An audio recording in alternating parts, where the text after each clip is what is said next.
it. But this video is going to be about, I have a video on the 9 weak words that you absolutely should delete from your book. We've already done over that. You should totally watch it. But this video is going to be about, what words you actually should use in your book. These are the 9 power words, or really they're more like the categories or types of words that will level up your book. Let's start right away with number 1. Rich words. Rich words. So Jane Cleland, in her book Mastering Plot Twists, she mentions, just sort of like offhandedly in a paragraph, about what she considers to be rich words. Now, what does she mean by rich words? Rich words are just fun words that are not everyday language. They have weight, they make your book feel special, and they just liven up your language. And the example she gives is the word pizzazz. If you can work the word pizzazz into your novel in some way, whether in dialogue or actually the narrator saying it, that's going to make your book feel alive. Now, what does she not mean by rich words? I would guess that she doesn't mean words you have to look up in a dictionary. Dictionary words might make you look smart, but it doesn't make it easier to read or more pleasurable to read. Really, what I want you to think about is the ratio you have in your book between everyday language, just common everyday words, and sort of rich language that is specialized in some way. I will say that a very normal everyday word might become a rich word depending on the context. Let's look at Mary Oliver in her poem, Wild Geese. She has the word pebbles. Okay, pebbles is a really normal word. You wouldn't say that's a special word in any way. But now you put it in a phrase of clear pebbles of rain, and now we're looking at rain as if it is a pebble. It elevates the language. Or look at a word like feral. Okay, feral, like you think a wild animal in some way. But what if you say the feral weather? What if you're talking about feral music or a feral joy? Okay, now you've taken that word, which is, so-so, but you elevated it by combining it in an unusual way with other language. That's rich language, and if you can just get a little bit of that inside your book, it makes it more pleasurable for the reader to encounter something in a new context. And if you really want to improve your writing on a sentence-by-sentence level, I would humbly suggest to take my course, How to Write a Splendid Sentence, where I really go through and give tons of examples and give lots of exercises that will help you train yourself to write better sentences. It's also my second best-selling course and has a ton of reviews. People love it, so I'll put the link below so you can check it out. A second powerful way to use language in your book is to make sure that your language is character appropriate. Does your character sound like everybody else out there? Are they using language in a very generic, nondescript way? If they are, then it's your job to tweak their language in a way that helps set them apart from the crowd. You might want to choose a special word that they repeat often. You might want to choose a special phrase. But for a character who sounds entirely like himself, let's check out Kirk Lazarus in Tropic Thunder. And he is talking about how to ask a woman on a date. He starts with nah, then he repeats 3 cliches, then he doesn't say to ask her on a date, but he says to tell her that you're going on a date with her. Plus he uses some ungrammatical language like you and me's, and then some clipped language like going. But the way he uses language is certainly appropriate for his character. That's who he's trying to play. The third category of power words that you should absolutely use in your book are precise words. Sometimes you might use a word like house, but really the more appropriate term might be shack, or it might be mansion. Sometimes you use a word like red, but really a more precise term might be crimson. Sometimes you use a word like tree, but a better term might be cottonwood. Or what if you use the term like gun, but really the more appropriate term might be rifle, or pistol, or shotgun, or blunderbuss. Now, little warning here, can you go too far in the area of precision of language? Yes, you can. There's all sorts of reasons why sometimes you need to be a little less precise, either because that's how the character would see it, or perhaps it's just not the right word for the situation. For instance, what if a character says like, watch out, over there's a guy with an AR-15 with a 16-inch barrel and a flash suppressor.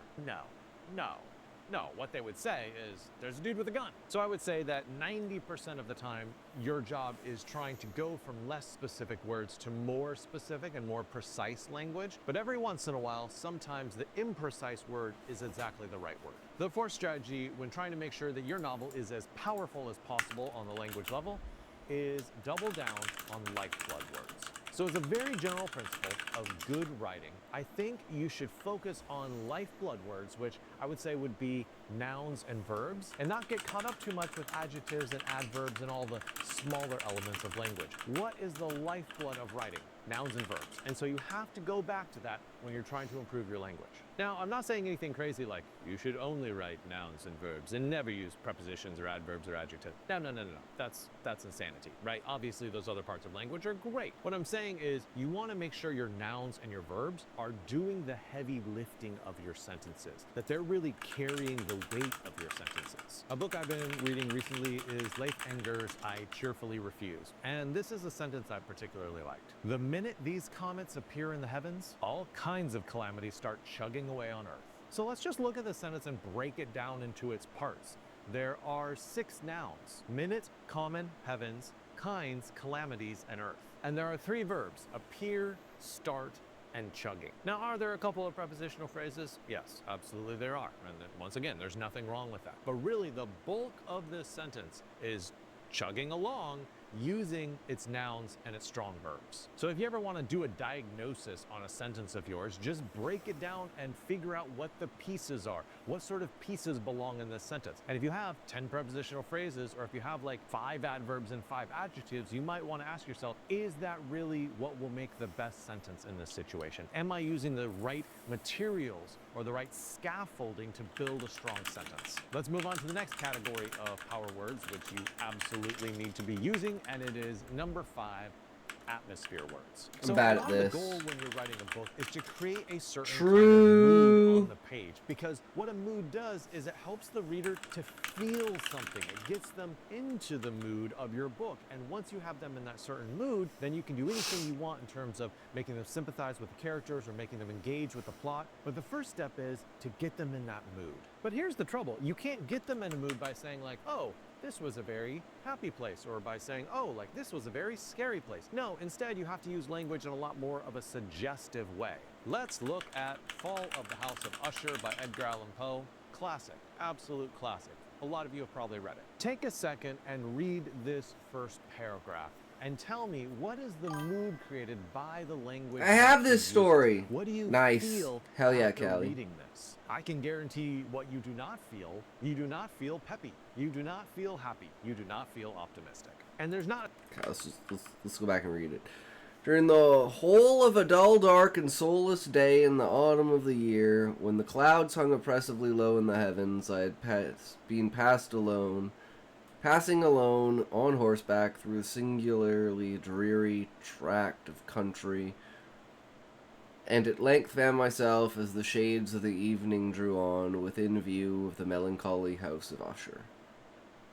What do you feel after reading this? I can guarantee what you do not feel. You do not feel peppy. You do not feel happy. You do not feel optimistic. And there's not a single word that I can point to and be like, oh, this is the word, this is the power word that really makes it worth it. No, it's a whole constellation of language that he uses. And when all that language combines in a certain way, it makes you embrace this sort of dark and somber mood. It's words like dull, dark, and soundless. It's words like oppressively and dreary. It's words like shades and evening. And it's words like melancholy. Now, obviously, he's using a lot of adjectives to create this mood, which sort of contradicts what I was saying in the previous point. I don't know if you've noticed that. But I do think there's a way to do this where you don't have to do this using adjectives and adverbs. You can do this in a lot of different ways, even by the nouns and the verbs that you choose as well. So there's a lot of ways to create a mood. You just have to figure out what sort of atmospheric words that can I use to create the mood that I want my readers to be in.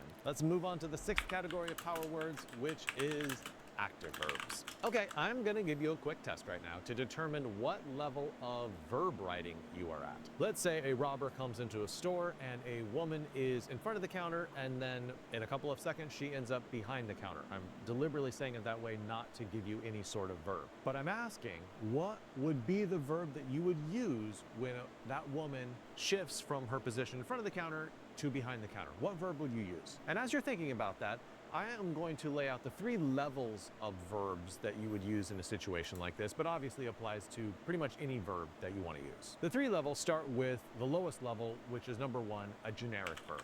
So a generic verb in this situation would be she went behind the counter, or she goes behind the counter. That gives absolutely zero info, right? We can't visualize anything. It is the most lackluster verb you could possibly use. Another way to say it would be even she moved behind the counter. Terrible verb. What do you learn by the verb moved? I mean, it's a placeholder, but it doesn't give the reader any joy. It doesn't give them any insight. It's a pretty awful word to use. Sorry if you picked move. Sorry if you picked move. I hope you didn't pick move. Okay, so let's move on to level 2. This would be more of an everyday verb. Something like she hid behind the counter. Okay, well, hid is not terrible. It's a pretty functional word, and I think the benefit of it is it's slightly emotional. Like hiding implies there is something to hide from, so there's, it's connotating the element of danger that's going on in this scene. So okay, is it the best verb you could use? Absolutely not, right? I mean, it's sort of really middle brow. But now let's graduate to the third level. What would be a super verb that you could use in this situation? I'll suggest 2. One would be she darted behind the counter. Why is darted a good verb? One is because it's a verb that's rooted in a very specific noun, the act of darts, right? So you can see a dart moving, and you're equivocating that to the way that she would move behind the counter. A second excellent verb to use would be she scuttled behind the counter. So scuttle is a verb I think that relies a little bit on the way that a crab would move. So you can literally see that little scuttle movement as she scampers or scuttles behind that countertop. You visually get a scene of it in a way that with a word like hid, you can't really see it. So always be interrogating the verbs in your novel. How many of your verbs are generic verbs? How many of your verbs are just like passable everyday verbs? And then how many of your verbs are like super verbs? I think I need a t-shirt that just says super verb. No, I don't. That would be ridiculous. But I might make one. And by the way, if you want a book that helps you with your verbs, I would suggest checking out Vex, Hex, Smash, Smooch. Yes, it's a verb-centric title, and it is by Constance Hale. By the time you finish that book, you will have verbs on the brain, and you will be constantly thinking about your verbs. And it's tomorrow I'm impossible for you writing, not to become a streaming, better and verb sprinting writer through reading a book like that. Nice, Callie. Hell yeah, you're streaming tomorrow? Now it's time for the next step, which is number 7, sideways emotion words. So the right way to get the reader to feel emotion is not through using the emotional words that you want them to feel. It's not by saying like happy and they'll feel happier. It's not by saying sad so they'll feel sad. You will know this if you watched my video on the Emotional Craft of Fiction book, which is titled Why 90% of Fiction Writers Fail to Connect with Readers. So your goal when trying to create emotions in readers is not just to shove that emotion into the text. That doesn't work. So what words should you say instead? Well, you need to use these sideways words, words that will create an emotional reaction in the reader without you being like, feel this emotion, now, do it. And for an example of this, let's look at Tomorrow and Tomorrow and Tomorrow by Gabrielle Zevin. She has a moment, and I don't want to ruin it for anybody, but someone gets shot in the book. So how do the characters deal with this tragedy? Well, it's not by repeating the word sad a lot or by showing people crying. It's done in a lot more subtle way. It uses the language of people sitting on the floor. Multiple people sitting on the floor. They're sitting on the floor in a hospital, right? People just keep on sitting on the floor, and then what are they doing? They're folding paper cranes because there's a Japanese tradition where if you fold 1,000 paper cranes, it's supposed to help the person get better. And what I love about this manner of dealing with tragedy is that it combines a sense of grief with a sense of hope. You feel grief when you just see people sitting on the floor, But you also feel hope because they are sitting on the floor to fold these paper cranes. They hope this person gets better. It's the perfect picture of grief and hope, but without saying the words grief or hope. And you can tell this is like definitely more of an advanced technique. You're trying to use language that alludes to the emotions rather than says the emotions themselves. Along that same line of advanced techniques, let's get to category number 8 of power words. Language with double meanings. What we're talking about here are basically subtext words. So when you use a word in your book that you don't only want it to mean the literal meaning, you also want it to mean sort of an underground or basement meaning as well that the astute reader will be able to pick up on. And I will say in general that what subtext does is it helps your book from becoming too one-dimensional and surfacey and just gives it a little bit of complexity. So let's look at a book like Wendell Berry's Hannah Coulter. Here we have a young woman who's just gotten engaged, and she runs to the person who's renting her a room, which happens to be her fiance's aunt. And she calls her the formal name that she's always called her. She says, Miss Aura. And then the person who's running her room smiles and corrects her and just says one word, auntie. Now, on the surface, what is she saying? She's saying, well, you know, you're engaged, so now this is the new name for me. Like, you can call me aunt now. But on a deeper level, on a subtextual level, what is she really saying with that single word? She's saying, I love you. She's saying, welcome to the family. She's saying, congratulations, I'm so happy for you. Finally, let's look at the very last category of power words. These are words you've probably been expecting for the whole video, and so I don't want to disappoint you. It is number 9. Sensory words. So take a moment and I want you to calculate on any sample page of your writing, what percentage of that page, what percentage of it activates your reader's 5 senses. If you don't want to do a whole page, that's fine. Just take a paragraph of your writing and just sort of analyze it and be like, okay, did it activate sight in any way? Did it activate sound? Did it activate their sense of taste? Someone who's done this really well would be Ernest Hemingway in the first paragraph of A Farewell to Arms. Check out this paragraph. I want you to read it and to find a place where he is not painting a picture for you, where he is not activating the senses of the reader. Look at the colors alone in this paragraph. We have white boulders, we have clear water, we have deeper blue water, we have brown dust, we have a white road. I mean, this might as well be a painting that's hanging in the Louvre. It's just that precise and that evocative of the scene. And if you find that you have a long passage or maybe even a full chapter without a lot of sensory details, the reader's going to start to drift away from the world of your book, and they're not even going to be able to name why they have become less interested in reading you. They're just going to be like, I don't know, I just sort of lost interest. Well, they lost interest because you're not sucking them into your world with these powerful sensory words. Sensory words are like tractor beams that are hooking your reader's eyes to your novel, and it makes them not want to stop. It makes them not want to go to sleep. And the last thing I'll say about that is make sure that you're not over-relying on sight for your sensory words. A lot of writers I edit do this, is that 95% of their senses are just visual, which, you know, I get it, like we're visual creatures, that's wonderful, but make sure to be evocative with smells and with tastes and with sounds as well. Don't forget the other senses. Okay, I hope all those power words help you write stronger sentences. If you want a little bit more instruction, please check out my sentence course, How to Write a Splendid Sentence. I'll put that link in the description, and I hope your writing is fantastic today. Have an